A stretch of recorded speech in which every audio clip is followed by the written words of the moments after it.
Oi, gente! Bem-vindos mais uma vez ao Quem Pode Ampara. Hoje, o nosso convidado, a gente está tentando entrevistá-lo há pelo menos uns 6 meses, que a gente está tentando marcar essa data para receber Paul Rad. Perfeito, Paul Rad. Que é hoje o nosso veterinário responsável pelo projeto de coexistência no Pantanal Norte, que é onde a Ampara se instalou para fazer a base da Ampara Silvestre. E nós tivemos um match feliz nessa vida e hoje estamos aí caminhando juntos para fortalecer a coexistência e principalmente a conservação da onça naquele ambiente que é tão complicado, né, Paul? Exatamente. Bastante conflitivo, mas é incrível. Seja bem-vindo, meu bem. Obrigado, Amparo, obrigado, João, obrigado a todo mundo. Estou feliz de estar aqui hoje. Obrigado. A gente também está muito feliz.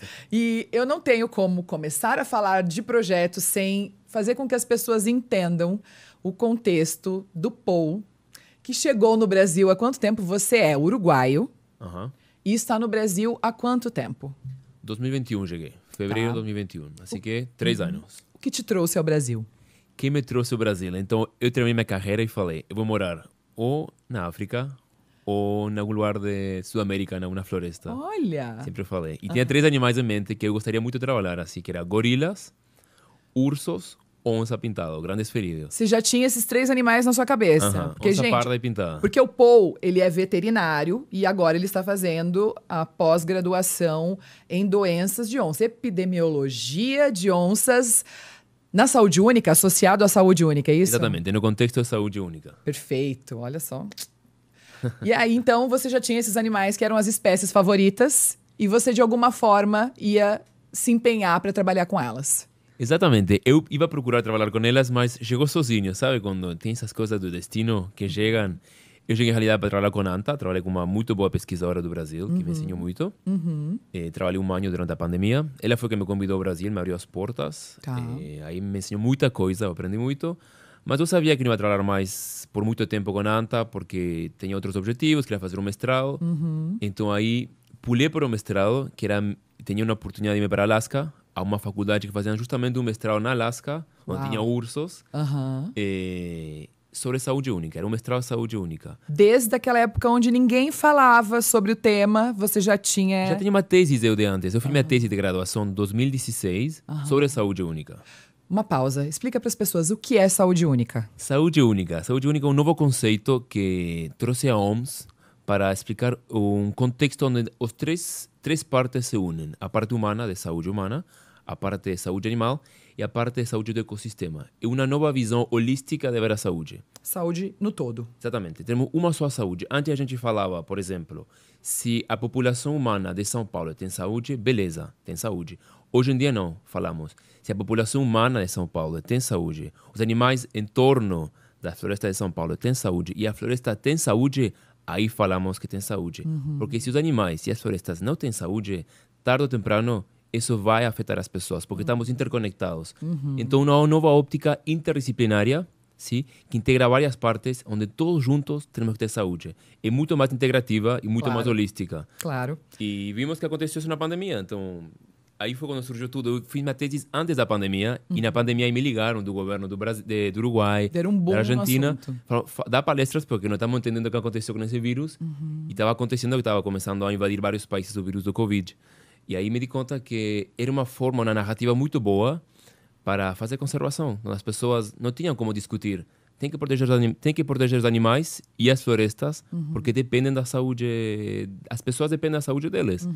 Então, É o clássico, não temos como estar bem se o entorno não está saudável. Exatamente. Rompemos com esse individualismo humano de somente preocupar-nos pela saúde humana. Tá. E começamos a olhar para os animais. Muito bem. Então você saiu da história do Alasca, fomos para onde?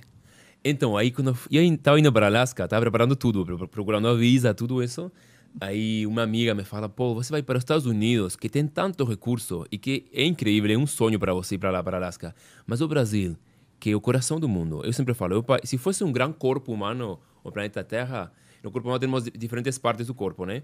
Que são essenciais, o coração, os pulmões, o fígado, que sem eles não conseguimos viver. E eu falo, o Brasil seria o coração e os pulmões do planeta Terra se fosse um corpo humano. Então minha amiga falava, você vai deixar o Brasil, que tanto precisa de pessoas apaixonadas assim como você, e ainda mais pessoas, eu falei, olha, eu ficaria somente por um motivo. Se alguém me liga em 4 semanas para trabalhar com nossa pintada. E em 2 semanas, uma amiga, Abigail, me falou, Paul, tem uma chance de você coordenar uma região na pousada Piuval que tem muita onça e muito conflito com as pessoas. Mataram uma onça faz 3 meses. Vem lá, tenta, faz um estágio e desenvolve se quiser seu mestrado, seu doutorado. E aí cheguei com minha mochila. E uma vontade de fazer o projeto acontecer. E muita autoconfiança, né?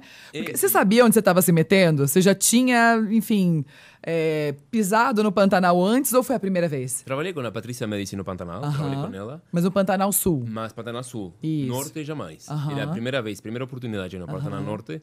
E não sabia mais. Minha vontade era, sei lá, quando você segue o seu coração, as portas abrem sozinhas. É verdade. As pessoas chegam no caminho e tudo se vai acomodando. É verdade. Então eu falava, gente, estou indo... Não sei como vai chegar o dinheiro, porque não tinha nem dinheiro quando fui para lá. Não tinha um trabalho fixo, não tinha salário. Depois consegui uma bolsa. Depois, às vezes, guiava e coordenava o projeto lá na Pousada Piuval. E todo mundo ia chegando. Chegaram vocês, chegou o Rafael da Pantera. Todo mundo chegou e foi uma grande equipe de muitas pessoas que foi ajudando essa causa. E foi justamente essa paixão que nos conectou. Porque, assim, é claro que a gente se conecta no propósito, pessoas que estão trabalhando no mesmo tema, acabam se encontrando, enfim. Mas eu acho que esse é o seu grande diferencial, Paul. Porque, obviamente, você pode ser competente, você pode ser capaz daquilo que você faz e ser um excelente técnico. Porém, quando você coloca a alma e o coração, sem dúvida nenhuma, um toque especial que faz com que tudo seja diferente. E é o que você falou sobre as coisas acontecerem e o universo conspirar a favor. Exatamente. Né? Você sempre foi assim de colocar a alma em tudo que você fazia ou você se encontrou no Pantanal? Olha, isso me conectou muito com o yoga. Comecei com o yoga faz 14 anos. E o yoga sempre tem uma narrativa que sempre fala, escuta seu coração, não sua mente. Tenta silenciarmente escutar mais o coração. Leva tempo silenciaramente, porque ela vai gerando cada vez mais força e que domina a mente. E os pensamentos do medo e como você vai fazer e como vai conseguir dinheiro, vai dar certo ou não, a mente te bloqueia. Mas se você segue o seu coração e fala, olha, não sei como, acredita no invisível. Você acredita, camina. Se você acredita no invisível, escuta seu coração e avança, que as coisas vão acontecer. E na minha vida fui cada vez mais soltando coisas que a sociedade me colocou. Você tem que construir uma família, procurar um trabalho estável, trabalhar com pecuária. Eu falava, gente, não é minha área, sabe? Você vegetariano. Você vegetariano. Né? Entendia isso como uma coisa distante. Então, eu respeito muito todo mundo, obviamente. Respeito todas as áreas, mas eu sabia que eu queria trabalhar em alguma causa forte, como animal bandeira, sabe? O gorila, a onça pintada, os ursos no norte. E eu sempre falava, vai chegar. Estava no Uruguai, que não tem nem floresta no Uruguai, falava, vai chegar um dia que vou trabalhar aí, não sei como. E não tinha medo, realmente não tinha medo. Às vezes chegava um pouco de medo à noite e ia dormir, falava, onde estou? No meio do Pantanal, no Uruguai. Mas falava, as pessoas vão chegar. E aí chegaram vocês, conheci vocês em outubro de 2022. A gente bateu um papo, jantamos, lembro, na Pantera, foi. Verdade. E a gente conectou. Na mesma causa. É verdade. Estamos aqui até hoje. Exatamente. E, enfim, desde de que aconteceu o nosso match e o seu trabalho, né, de fazer esse intermédio, né, você conseguir, através do seu jeito próprio, né, porque é muito teu isso que você acabou criando ali na Piuval e com todos os parceiros, né, que foram sendo conquistados aos poucos, que é você entender o tom certo de falar com, né, o pantaneiro raiz, com as pessoas que, né, normalmente entendiam a onça pintada como um inimigo, né, ou, né, um animal que deveria estar afastado.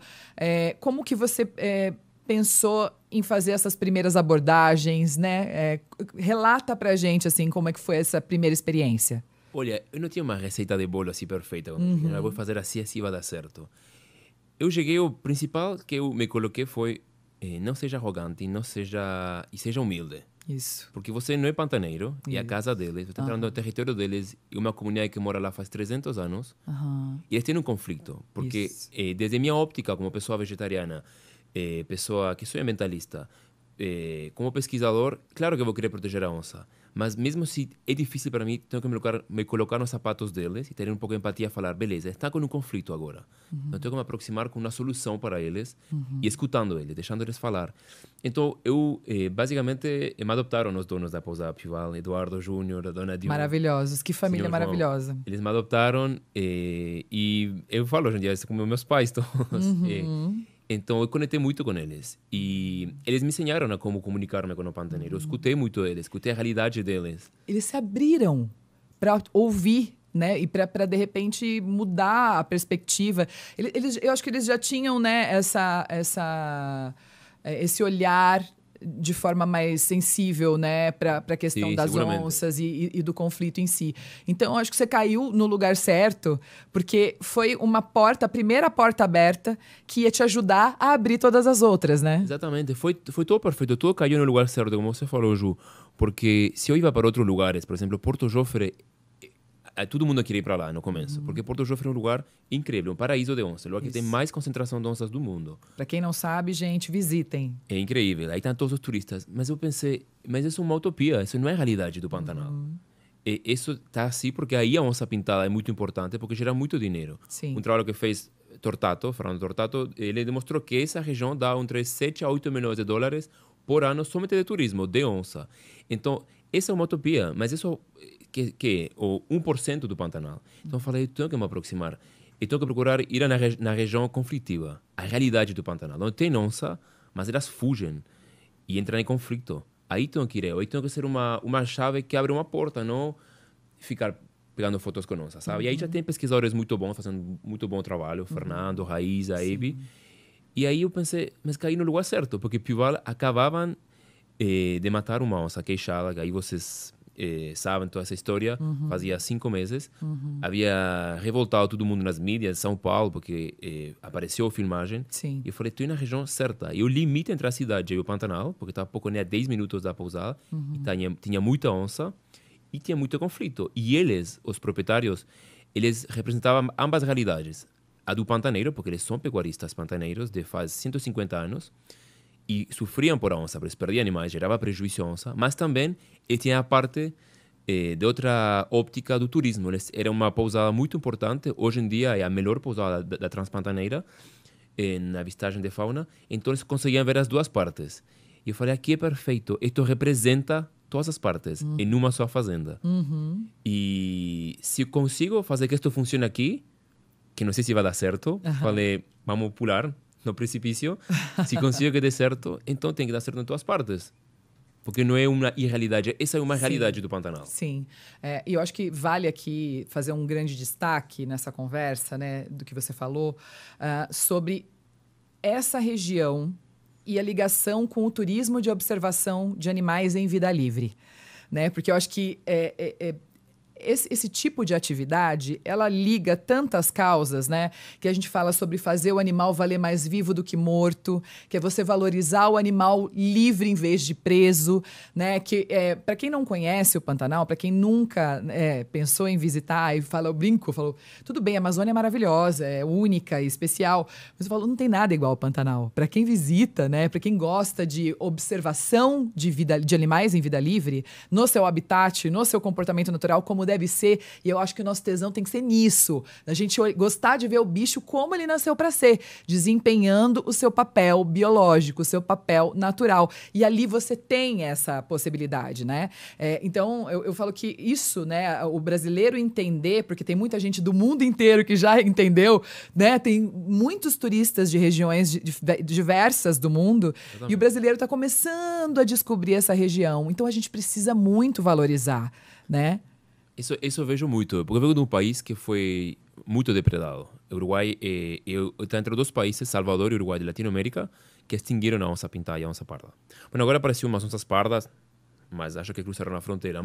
Então eu venho desse país, que é um país muito agropecuário, meu país, que destruíram tudo. As florestas, hoje em dia não tem florestas nativas, são todos eucaliptos.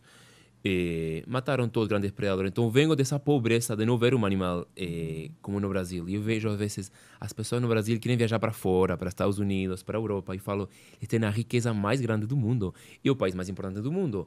O mundo consegue viver sem petróleo, sem ouro, porque a gente consegue. Mas sem Brasil, ninguém consegue viver. Se some a floresta amazônica, falando de One Health, de saúde única, não vai dar certo para a humanidade. Então, é totalmente assim. Eu vejo que vem muito turista. A maioria do turismo do Pantanal é turista estrangeiro. E justamente hoje me ligou um turista francês, Jean-Christophe. Eu vi você falando no telefone. Ele me ligou. Eles Pô, é doaram poliglota, viu, gente? Fala várias línguas. São quantas línguas você fala, pô? 4. 4 línguas. Muito Porque bem. meu pai é de outro país, por isso eu tive sorte de aprender Sim. outras línguas. Mas ele me ligou, eles foram os primeiros em doar minhas primeiras câmaras quando eu cheguei lá. E ele me ligou e falou, Paulo, estou indo com o mesmo grupo de novo. E quero que você dê uma palestra de novo. Eu falei, olha, que incrível ver todo esse caminho de que eles começaram. E eu falei, preciso de umas câmaras para registrar a onça. E estão voltando porque ficaram apaixonados. E falaram, queremos ver o trabalho, como avançou, queremos ver a Nina de novo, que é a onça famosa daí. Já que você tocou no nome da Nina, vamos contar a história dela. Da Nina. Você queria começar? Que é a onça símbolo dali da região da Pilval, que foi, né? Ela vive ali no espaço da Pilval naturalmente, né? É importante reforçar essa informação. A Nina, quando que ela passou a ser observada? Faz quanto tempo já que ela vive ali? Então, isso é algo interessante que ninguém consegue responder ainda. Eu falava com o Fernando outro dia. Pilval não tinha avistamento de onça nos últimos... apareceu nos últimos 8 anos onças pintadas de novo nessa região. Tinha somente no Porto Jofre. A gente não entende bem se foi devido aos fogos, que começou a aparecer onça de novo, ou devido ao bom trabalho do turismo, que começou... Porque o turista queria ver onça, né? Quer ver. O principal animal que queria ver ele é a onça pintada. Então, Sim. o turismo começou a dar, de novo, uma boa imagem e a trocar essa reputação da onça e dar um privilégio à onça e começaram a aparecer mais onças. E aí apareceu a Nina. E a Nina foi a primeira onça que eu vi, assim, diretamente. Eu lembro que ainda não sabia se voltava para Alaska ou ficava no Pantanal. E ela deitou em frente a mim. Ficamos, eu lembro, 45 minutos. Ela deitou, estava com o Ivan, um guia da Pilval. E ele falou, olha, essa é uma onça fêmea. Eu olhei na guia que tinha feito a Abby, falei, é a Nina. É a fêmea matriarca daqui. Ela que deu 5 gerações de filhote. Ela está com um filhote que está por deixar ir embora, que é o Caduzinho, vou contar a história agora dele, que é bem sensível a história, mas ela ficou, e eu cada vez fico um pouco cursi, mas me comuniquei com ela e vi, nossa, que desespero, porque justamente na fazenda da frente que eu conseguia ver desde meu horizonte, tinha matado o macho, o vizinho. Falava que difícil a vida dela. O macho queria matar os filhotes dela, a civilização fica a 10 minutos, o garimpo está invadindo o ecossistema dela e contaminando, tem um impacto muito forte. Ela está sobrevivendo aqui nesse oásis que protege ela, que é a Pilval. Falei, ela é um modelo de coexistência, essa onça. É a líder aqui, ela é a líder da alcateia, que está liderando toda essa população, que está é o ventre que está dando ascendência e que está lutando contra essas dificuldades aí. E falei, ela precisa um pesquisador... E senti como que me comuniquei com ela, como que me dizendo, olha, trabalha para nós, faz Sim. algo aqui, porque a gente A está... gente precisa de você. Sozinha não vou dar conta com isso. E eu falei, vou tomar conta dessa pesquisa aqui, ou seja, eu assumir a responsabilidade de fazer elas estar mais protegidas e todo o que seja através da ciência, das mídias, e começar a trazer mídias, começar a trazer mais pessoas. Falei, com essa Nina, a Nina representa uma fêmea que está lutando no Pantanal Norte de Poconé. Além de tudo isso que você acabou de falar sobre a Nina, por que ela é tão especial? Ela tão especial? Também tem uma história bem... nesse contexto do conflito, além disso, ela tinha um namorado, era um macho dominante naquela época, Cadu, que conhecia os dois. Cadu foi o primeiro que eu vi, mas eu vi de longe, assim, passar. A primeira que eu vi diretamente foi a Nina.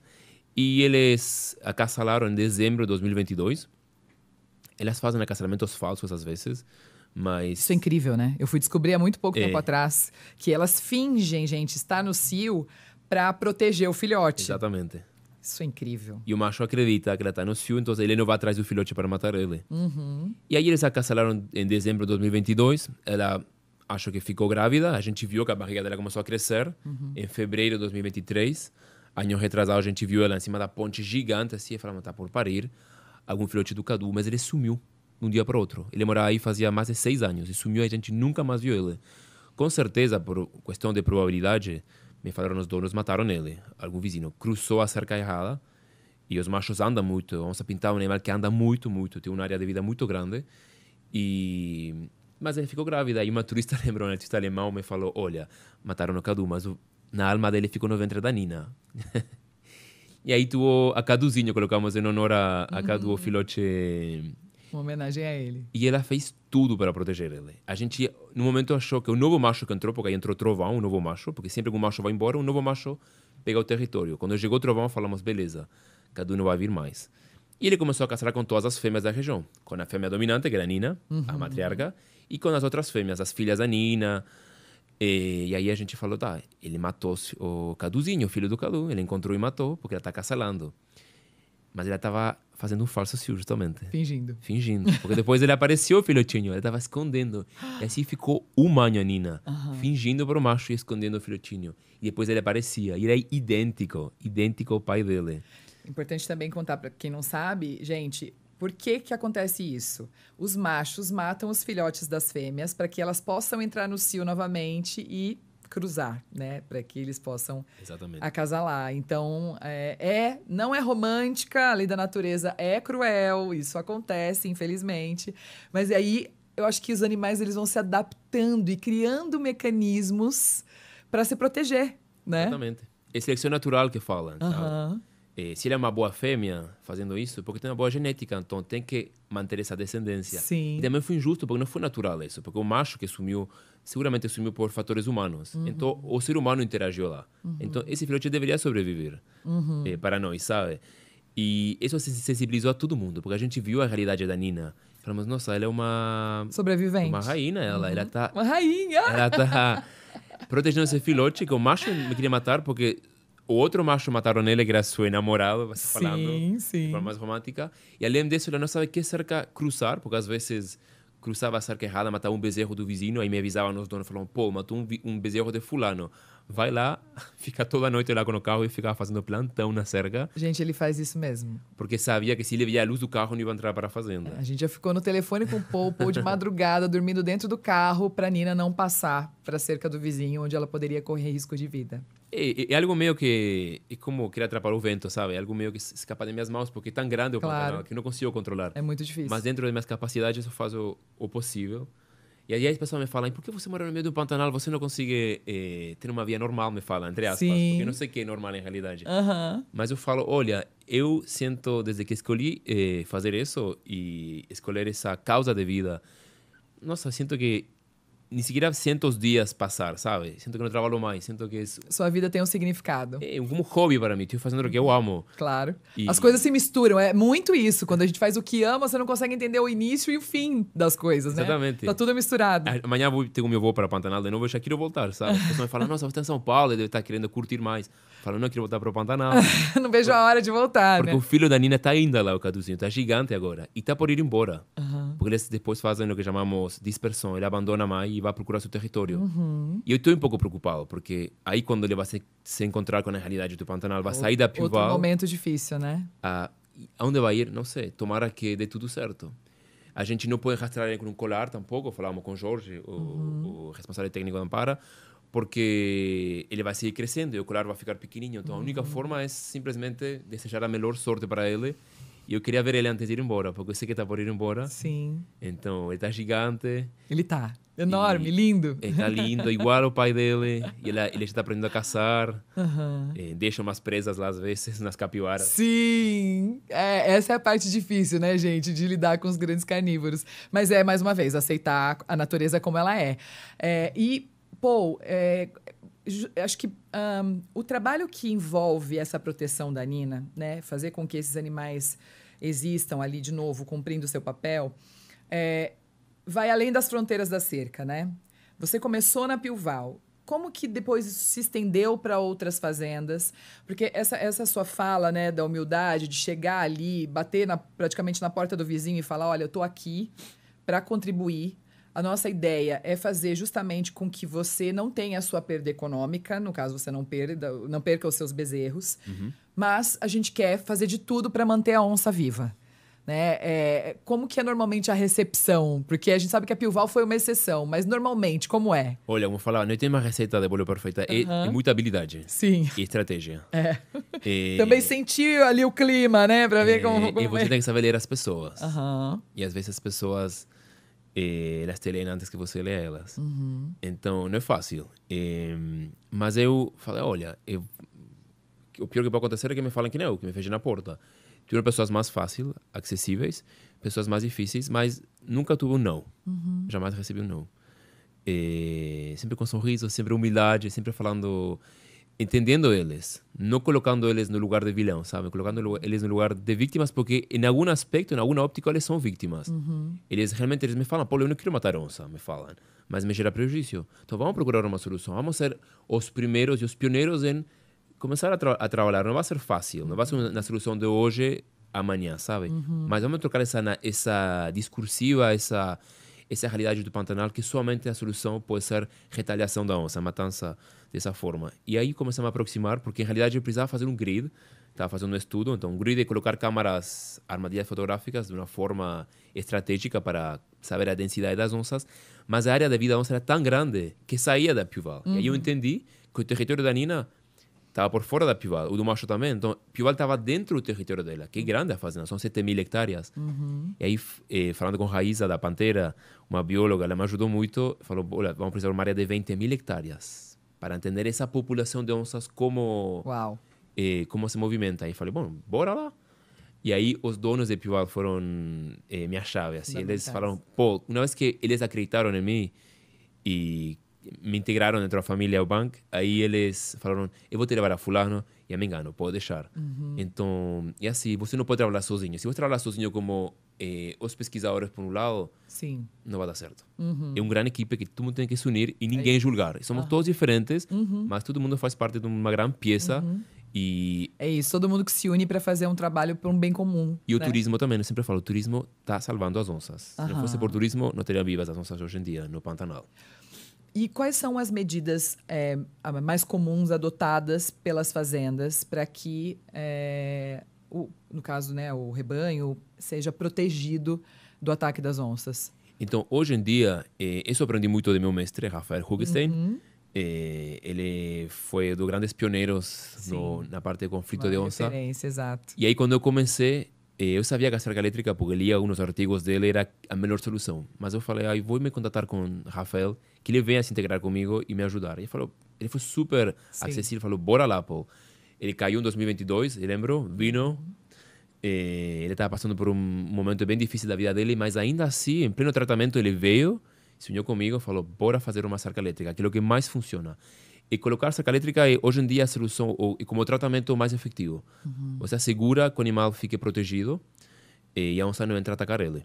Sim? Tem várias alternativas, cercas mais grandes, mais pequenas, todo dia o animal dentro da cerca, depende da região, se é Amazônia ou Pantanal. Mas o que fizemos na Pilval foram dormitórios, na área onde pariam as fêmeas, as vacas, que eram as mais vulneráveis. Maternidade. E aí fizemos 2 dormitórios para as vacas, onde ficam os bezerros à noite. Aí sentamos, articulamos todo com o Júnior, o proprietário, e com Rafael. Pensamos várias opções, falamos, essa vai ser a melhor opção. As vacas vão dormir, porque eu já tinha estudado o comportamento da Nina, que é a que mais atacava, e ela atacava geralmente à noite. Assim que falamos, tem que proteger elas à noite. Depois elas aprendem, te procuram te complicam na vida. Sim. Mas por enquanto deu... São muito espertas, né? Mas deu um resultado incrível. O proprietário, que estava bem fechado, falou, pô, você me solucionou a vida com essa cerca elétrica. Obrigado. E não, deu certo a cerca elétrica. Depois tem várias estratégias, como não ter cachorros. Se você não tem cachorro doméstico na fazenda, que esse é um grande problema também por as doenças do cachorro, ele afasta as presas da onça. Então, se não tem cachorro, tem mais presas. Tem mais presa, tem mais opção para a onça não pegar o bezerro. Sim. Então, tem várias coisas. Afastar os animais da floresta, não desmatar. Você desmata, você está destruindo o refúgio da onça, não demora a comida da onça. Então, se você aumenta a chance de entrar em conflito a pecuária com a onça, porque o gado não entra para a floresta, e aí vai começar a se aproximar mais, e você baixa a população da onça, e aumenta a chance de ter que procurar uma segunda opção e ir para os animais domésticos. Mas cerca elétrica é a solução. Diante disso tudo, assim, o que você entende como o seu maior desafio? Meu maior desafio Tem vários. Tipo, O maior é a parte pessoas, econômica. Esse é o maior desafio. Porque, claro que eles aceitam fazer a cerca elétrica, mas tem um custo, né? E às vezes ele te fala, não, mas eu tenho que fazer a cerca elétrica e trocar toda a gestão da minha fazenda. Que os animais no Pantanal estão livres.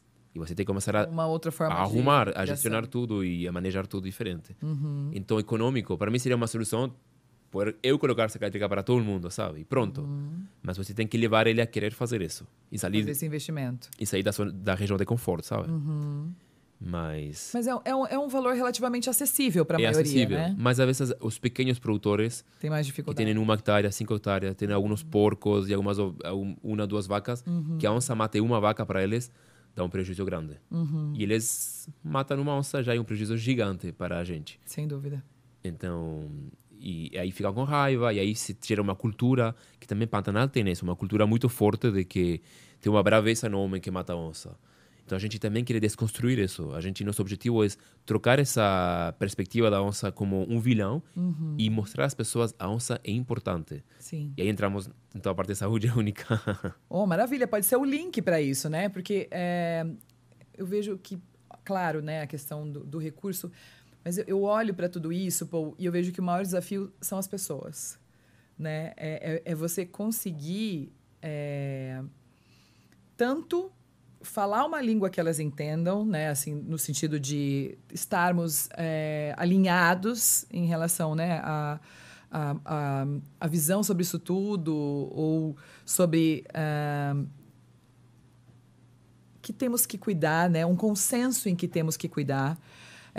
Para a gente é muito difícil entender quem pensa diferente, né? Como que as pessoas ainda não entenderam? Olha o que está acontecendo em volta. Olha o que está acontecendo com o mundo. O Brasil, né? A cada ano, o Pantanal, as piores queimadas, né? E sim, o ser humano está sendo afetado diretamente com isso, né? Olha o que a gente está vivendo no Rio Grande do Sul.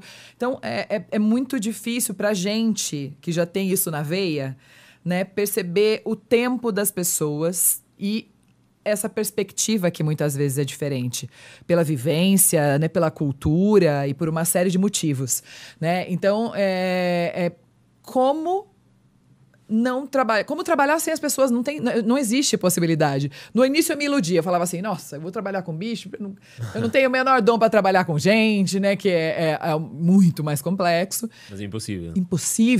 Impossível, né? E aí você entendeu isso desde o início, assim, você... Então, eu fiz muito... O que acontece? Aí volto pro yoga. O yoga me fazia fazer muito trabalho voluntário a mim. Tá. Era como parte... não somente fazer as posturas de yoga para você. Tem que ir para a comunidade e ajudar, me falavam. Então, eu ia para os presidiários e ajudava lá. Ia todo domingo ajudar. Centros de adicções. Não tinha jovens com problema de adicções, aí ajudava também. Pessoas da rua. E isso me gerou muita consciência social a mim. Pessoas que talvez eu julgava, me contam, não, todo mundo são vítimas. Somos todos vítimas de nossa vida, da realidade. Todo mundo está lutando nesse mundo e é muito fácil se colocar na posição de dar conselho para todo mundo, de ser oráculo da verdade. Mas às vezes você tem que entender a realidade de uma pessoa. Eu quando ia com os presidiários, eu nunca achei que ia fazer voluntariado aí. Eu entendi que todo mundo era vítima. Sim. Eles eram vítimas de uma realidade que eles viviam e que levava a eles um contexto de vida difícil. Obviamente, eu não quero entrar em detalhes nisso, mas isso me abriu muitos olhos e me despertou muita consciência social. Mas você é empático, né? Naturalmente empático. Mas olha que eu era bem diferente faz 14 anos atrás. Era muito foi mais... desenvolvido, então. Isso virginiano, assim, super metódico. Então, para mim, tudo era raciocínio. Tá. E levar minha cabeça para o coração, para mim, foi tipo... Nossa, e aí eu agradeço muito o yoga. E fui para a Índia também, fiz voluntariado e tudo isso me trocou totalmente a perspectiva do mundo. E falei, gente, nunca dá certo se você vai assim... chocando com as pessoas. Tem que fazer isso ou aquilo porque você é o culpável de tudo isso. Obviamente, às vezes, quando matam uma onça, você fica com raiva. Não tem como não. Não tem como. Mas se você entende a pessoa e você tem uma habilidade para tocar o coração da pessoa, a pessoa vai escutar a você. A mim sempre me escutaram e me falaram... Eu vi eles, às vezes, pessoas que mataram onça chorar frente a mim. Então, eu falei, viu? Essa é a melhor forma. E aí, acho que havia nos pôr juntos de novo, sabe? Os dois polos opostos a trabalhar juntos justamente por algo. Tem alguma coisa que te desanima? Que me desanima. Nisso tudo, assim, o que te faz, em algum momento, quase desistir? Chegar assim num... Tem alguma coisa? Não sei se... Às vezes o mundo dos profissionais pode ser o mais difícil, dos pesquisadores. É muito difícil. A luta de egos pode ser a mais difícil. Por quê, né? Eu acho que isso é o mal da humanidade. Assim, eu Então, vejo como o grande... E como é difícil domar também, né? Exatamente. Porque essa eu acho que é uma troca interessante da gente fazer aqui. Porque estando nessa posição, né, muitas vezes, eu falo por ser presidente da Ampara e que muitas vezes as pessoas falam, nossa, você... E o quanto isso é perigoso pra gente. E uma armadilha, né? Porque você, às vezes, passa a se iludir sobre si mesmo e achar que você pode ser melhor que o outro. Então, o yoga também ajuda muito nisso, nesse domar o ego, né? E você não se deixar cegar por ele, né? Porque é um desafio constante, né? Eu acho que essa autoavaliação, até peço uma licença poética aqui para falar de experiência pessoal, porque eu tive muitas idas e vindas e até no momento de se recolher completamente, de eu não querer me colocar por medo de ser iludida pelo ego, né? Uhum. Então, até você recuar e entender esse lugar, porque, obviamente, as lideranças, de uma forma geral, passam por isso. Os empreendedores passam por isso, né? Que é um lugar de destaque ou um lugar de visibilidade que faz com que a gente, às vezes, se perca, né? No personagem. Exato, num personagem, né? E acho que as pessoas, elas dificilmente conseguem deixar de lado, né? E eu acho que é ruim pro todo, né? Quem perde? A causa perde. Né? E olha, isso é justamente um tema que toca muito no yoga, o tema do ego. E eu tenho um conflito grande com esse negócio do ego também, porque você começa a crescer e você fala, será que estou crescendo porque estou gostando do crescimento ou é o meu ego que está criando um personagem? E aí me falaram algo incrível, me falou uma amiga, Beatriz, uma instrutora de yoga na Argentina, ela me falou, Paul, há uma grande diferença entre ego e autoestima. No ego tem 2, na autoestima tem 1, me falou ela.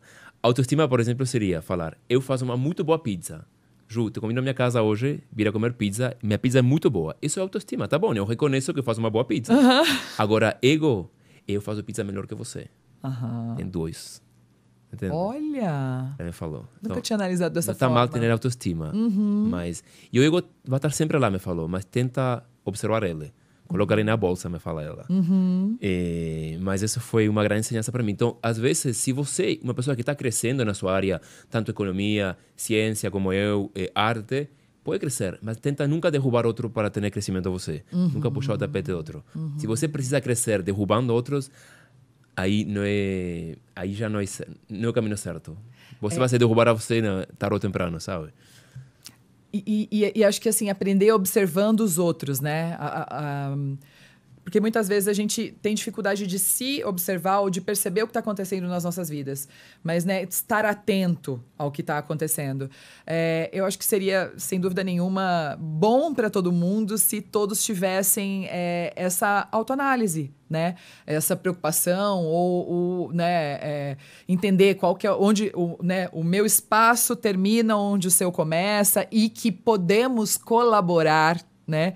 Que podemos contribuir uns com os trabalhos dos outros. Coexistir. Todos os pesquisadores. E acho que principalmente somar, porque por mais que exista, né? Eu falo vocês aí, né? Estudiosos, cientistas, que estão aí se desenvolvendo tecnicamente, né, no tema que vocês escolheram para se desenvolver, para ter material, para ter substância naquilo que vocês estão praticando ali no exercício de vocês, eu só sou uma apaixonada, né? Então, é outro lugar.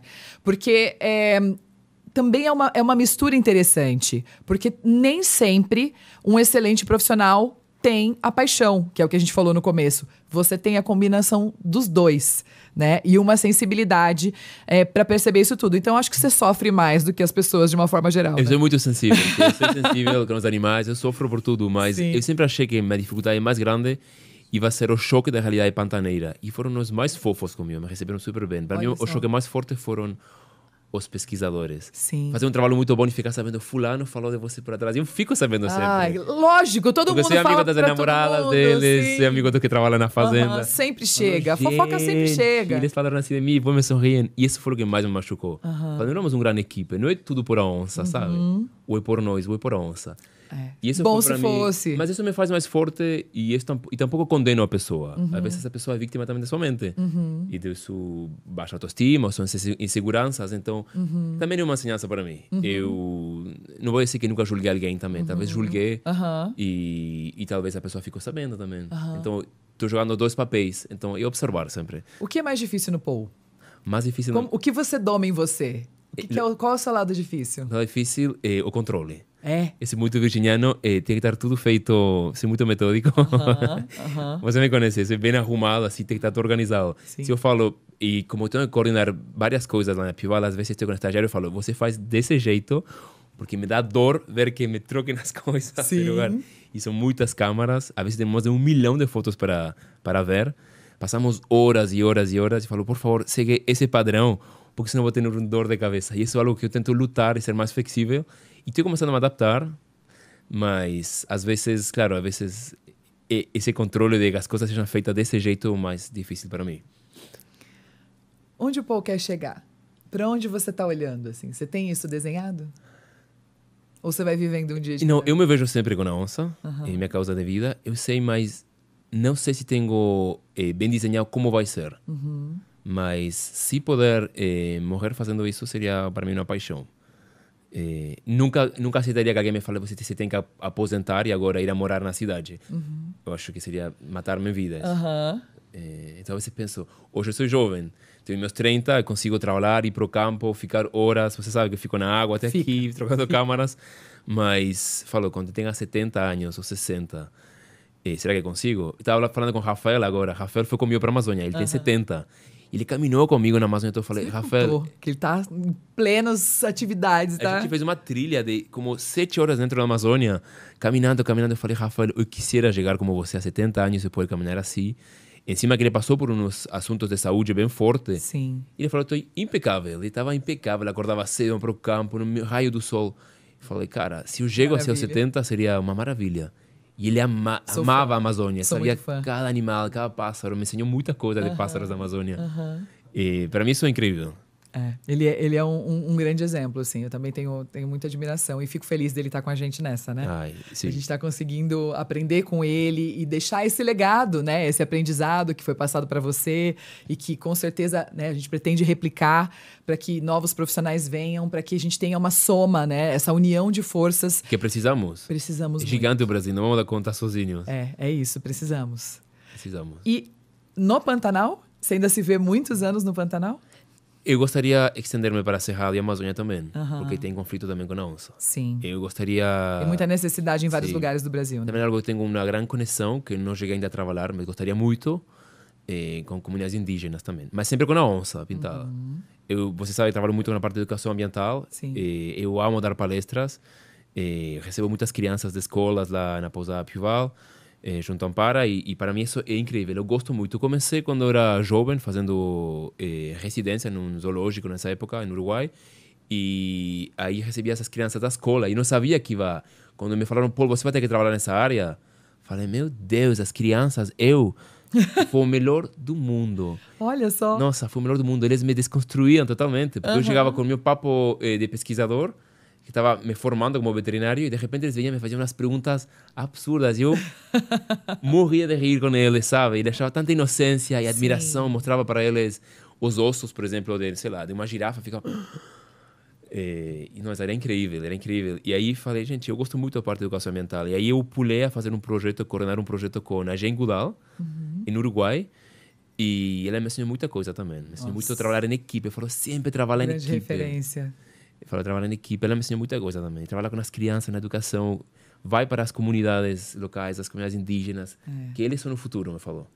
Que conselho precioso. É trabalho em equipe, não é aquilo, né? Sozinho a gente chega mais rápido. Não, é o contrário. Me ajudem. Sozinho chega mais rápido. Sozinho a gente chega mais rápido. É isso. Em equipe chega mais longe. Chega mais longe, é isso.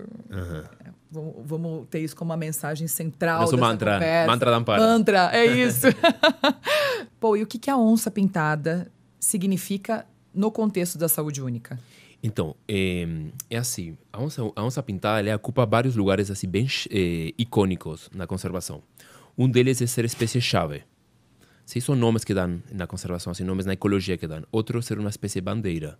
Sim? E também ser uma espécie guarda-chuva. O que quer dizer isso? A gente não está falando que a gente só quer proteger a onça-pintada. É uma estratégia da conservação proteger a onça-pintada. Por quê? Porque ela tem uma área de vida muito grande, ou seja, ela ocupa um território muito grande e tem altas demandas. Ela é a mais demandante aí, nesse ecossistema. Sim. Então, você não vai ter que fazer iniciativas para proteger todos os animais. Protegendo uma espécie, que é a mais demandante, a que tem as demandas mais altas, você protege todas as outras espécies indiretamente. Por isso, o guarda-chuva, ela guarda todo o que está embaixo do guarda-chuva. Ela é o guarda-chuva. Sim, o topo de cadeia, né? Exatamente. E isso entra no conceito o topo de cadeia a cadeia trófica de ser uma espécie-chave no ecossistema. Sim? Se a onça-pintada some do ecossistema, as presas vão sair de controle. O que aconteceu aqui em torno a São Paulo, em algumas regiões, as capivaras saíram de controle. Por quê? Porque antes tinha onça-pintada aqui na Mata Atlântica. E tinha também mais onça-parda. Tem ainda onça-parda. Mas sumiram. Isso foi um factor. Então, quem está comendo a capivara agora? Não tem predador. Não tem predador. Então, aumenta a capivara. E o que aumenta também com a capivara? Aumentam as doenças que tem a capivara. Ela tem, então, e quem é vítima das doenças? O ser humano. E aí entramos no conceito de One Health. Então, de saúde única. Estamos interconectados ou não? Estamos interconectados. Um exemplo bem legal que eu sempre dou para as pessoas entenderem assim de forma bem gráfica a saúde única é a doença do Nipah. Vírus do Nipah. É um vírus que gerava encefalomielite nas pessoas, é uma doença neurológica que levava à morte, sim? Que apareceu na Malásia, no 98.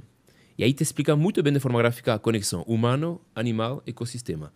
E no 98 começou a aumentar, nos 90, o desmatamento na Malásia. Aí vem esses famosos vídeos de orangutans lutando no desmatamento. Aumentou o desmatamento e também aumentou a criação de porcos. A Ásia é um dos principais produtores de porcos para carne porcina. Para carne, para consumo. Então, as duas indústrias aumentaram na Malásia. Que moravam nessas florestas muitos animais. E entre eles o morcego que chama morcego raposa. Um bem fofo, que parece uma raposinha. Sim. Gigante. Lindo. E ele comeu frutos. E ele era o hospedeiro natural desse vírus do Nipah. Mas o vírus do Nipah morava com ele nas matas de Malásia, na selva de Malásia. Sim. Sim? As pessoas desmataram, ele perdeu seu refúgio. E teve que se desplaçar. Alguns morreram, outros se desplaçaram. E tiveram que se adaptar a novas regiões. Onde as pessoas tinham os pomares, onde as pessoas plantavam suas frutas. Então, iam aí a comer, porque como desmataram sua floresta, iam procurar comida, uma segunda opção. E comiam as frutas das pessoas. E as pessoas criavam os porcos também lá, porque aí aumentou a criação de porcos. Comiam as frutas, as sementes da fruta e as fezes do morcego caíam no chão. Os porcos vinham e comiam. O vírus pulou de uma espécie para outra, ele fez uma mutação. Quando fazem esse julgamento, os vírus se tornam mais agressivos e mais violentos, mais virulentos, falamos, e os porcos têm contato com as pessoas diretamente. Aí pulou para a pessoa. Então, o vírus fez um triple pulo. Pulou de morcego para porco, de porco para pessoas, e aí apareceu o vírus do Nipah, uma pandemia na Malásia que foi mortal. Então, aí a gente entende exatamente. Isso foi uma consequência, não é o morcego responsável. O morcego foi uma vítima também. Exato. De uma consequência de vocês ter desmatado as florestas da Malásia. Isso é um exemplo. Quantos desses fatores estão acontecendo agora com o desmatamento da Amazônia? Quantos morcegos, pássaros são hospedeiros de doença? Que estão desesperados procurando e aí topam com os animais domésticos e com as pessoas. Então, isso é o que fala saúde única. E a onça-pintada, ela cumpre um papel sumamente importante lá. Porque ela é predador e está, como você falou, no topo da cadeia alimentícia. Sim. Ela controla toda a cadeia alimentícia. Então, se ela some, todas as espécies que dependem dela de estar controlado saem de controle. E todos os vírus e bactérias e vectores, que são garrapatos, mosquitos, também saem de controle. E também entra aí em jogo outro fator secundário que é o esquecimento climático. Porque o que acontece? Você desmata, beleza, entendimos. Um exemplo, os morcegos saem de controle e tomam contato com as pessoas. Outro, aumenta a temperatura. Sabemos que os árvores o que fazem é absorver CO2, dióxido de carbono. Sim?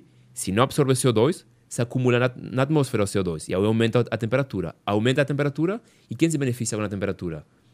Os mosquitos. Ah, sim. E aí aumenta regiões novas onde aparece malária e dengue. Então começam a aparecer novos índices de malária e dengue. Então está tudo conectado. A gente queria romper essa organização perfeita do planeta Terra e Fica tão claro, né? Quais são as principais ameaças para a onça hoje? a principal ameaça no mundo é o desmatamento. E do desmatamento, segundo as diretrizes da OMS, é a indústria alimentícia da carne, que é o principal fator de desmatamento no mundo. Tem vários fatores, mas o principal, 80% do desmatamento, é por a indústria alimentícia, dentro da carne.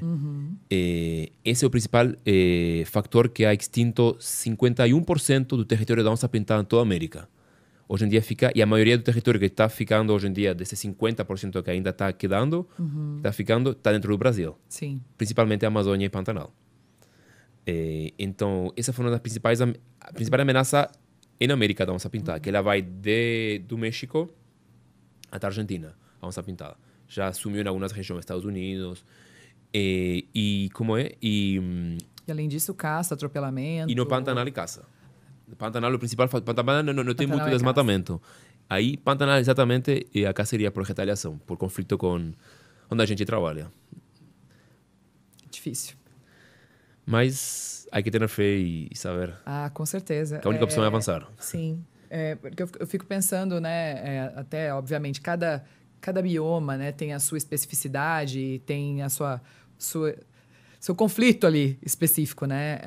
Eu vejo quando, agora na Amazônia, falando sobre a questão de pedaços de animais que estão sendo enviados para o mercado asiático, que aí entra mais a questão cultural, né? São tantas as ameaças, as interferências, que é muito difícil estar na pele delas, né?